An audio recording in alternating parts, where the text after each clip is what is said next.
Kafa'u wabii keenya abdii keenya riqicha tokkummaa dirree dimokiraasii Kafa'u dirree walqixxummaa Kafa'u abdiin qabnu simaa ሰላም ጤና ይስጥልን ከኦፌኮ የተሰጠውን መግለጫ እናሰማለን። ለኢትዮጵያ ብሔራዊ የምርጫ ቦርድ ጽሕፈት ቤት አዲስ አበባ ፓርቲያችን የኦሮሞ ፌደራላዊ ኮንግረስ ኦፌኮ ከመጀመሪያ ምስረታው ጀምሮ በሰላማዊ ትግል የሚያምን ለወቅቱም ሆነ ለቆዩ የኢትዮጵያ የፖለቲካ ችግሮች መፍትሄ ለማግኘት ውይይትና ድርድር አስፈላጊ እንደሆኑ አሳውቋል። እንዲሁም የመንግስት ስልጣንን ለመያዝ ከጉልበትና ከመሳሪያ ኃይል ይልቅ ነፃ ፍትሃዊና በአብዛኛው ህዝብ ዘንድ ተቀባይነት ያለው ምርጫ ተካሂዶ በህዝብ ይሁንታ ብቻ እንዲሆን ያለንን በጎ ምኞት ስንገልጽ የቆየን ብንሆንም የሀገራችን የፖለቲካ ምህዳር ከመጥበቡ የተነሳ ፓርቲያችንም ሆነ ህዝባችን የሚፈልጉት የፖለቲካ አስተዳደር አልመጣም።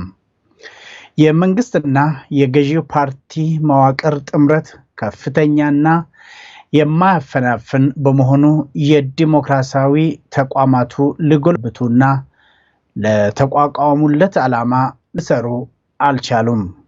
ፓርቲያችንም የሀገራችንን ህገ መንግስትና ሌሎችንም የሀገሪቱ ህጎች በሚፈቅዱት ሁኔታ ተንቀሳቅሰን ፖሊሲያችንና የፖለቲካ ፕሮግራማችንን ለህዝብ ማስረዳት አልቻልንም።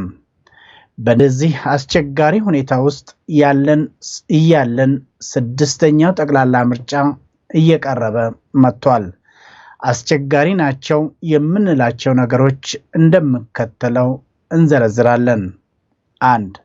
በምርጫ ቦርዱ መዋቅር ሳይቀር የገዢው ፓርቲ ካድሬዎች ተሰግስገውበታል።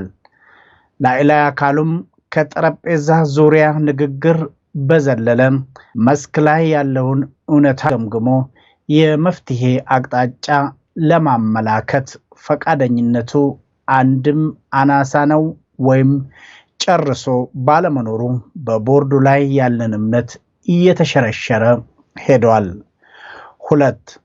መጪውን ምርጫን አስመልክቶም ምን እንኳ የዜጎች የሥራ ዕድል ማግኘት የምንደግፍ ቢሆንም ምርጫን የመሰለ ሀገራዊ ኃላፊነት የሚሸከሙ ሰዎች የሚወዳደሩበትን ከፍተኛ ሥራ ልምድ የሚጎላቸው ዜጎች እየተመደቡ ስለሆነ ስለ ተአማንነቱ ከፍተኛ ጥርጣሬ ገብቶናል።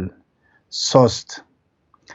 አሳሪ የሆኑ የአዋጅ ቁጥር 1162 ህዝባር 2011 አንቀጽ ቁጥሮች 229 እና 33 ለምንም አይነት ማሻሻያ ሳይደረግባቸው ወደ ምርጫ መግባቱ ምርጫው ከአድሎነት በጸዳ መልኩ ሊከናወን ስለቻሉ እንድንጠራጠር አስገድዶናል። 4. በአብዛኛው በኦሮሚያ ዞኖችና ወረዳዎች ላይ የሚገኙ ጽሕፈት ቤቶቻችን ተሰብረውና ተዘርፈው ሌሎችም ተዘግተው ያሉ የት ሆኖ አባላትንና እጩዎችን እንዲሁም ታዛቢዎችን ማሰባሰብ እንደሚቻል መገመት አስቸጋሪ ሆኖብናል። 5. ከስራ አስፈጻሚ ጀምሮ በተለያዩ የመዋቅር እርከኖች ላይ የሚገኙና ስራዎችን ሊያስተባብሩ ተወዳዳሪዎችንና ታዛቢዎችን የሚመርጡ የኦፌኮ አባላት ታስረው ወይም ከመፈጸምባቸው ማስፈራሪያ የተነሳ አካባቢያቸውን ጥለው በሄዱበት ሁኔታ ውስጥ ሆነን በተለይም ደግሞ የታሰሩ አባሎቻችን በእነርሱም ሆነ በቤተሰቦቻቸው ላይ ከሚደርስ ጫና የተነሳ ጤንነታቸውና ህይወታቸው አደጋ ላይ ወድቆ ባለበት ሁኔታ ኦፌኮ ምርጫ መወዳደር ይችላል ብሎ የሚፈርድብን ማንም ሰው ይኖራል ብለን አንገምትም። 6. በሀገሪቱ ውስጥ ሰላም በመታጣቱ እያንዳንዱ እንቅስቃሴ በኮማንድ ፖስት በታጠረበትና በነጻነት ተንቀሳቅሰን ፖሊሲያችንና የፖለቲካ ፕሮግራማችንን ለህዝብ ባላስተዋወቅንበት ሁኔታ ውስጥ በመጪው 6ኛ ሀገር አቀፍ ጠቅላላ ምርጫ ውስጥ ለመሳተፍ እየተቸገርን መሆኑ ታውቆ ጽፈት ቤቱ አስፈላጊውን መፍትሄ ከወዲሁ እንድፈልግልን ደጋግመን እንጠይቃለን። ከአክብሮት ሰላምታ ጋር ፕሮፌሰር መረራ ጉዲና የኦፌኮ ሊቀመንበር።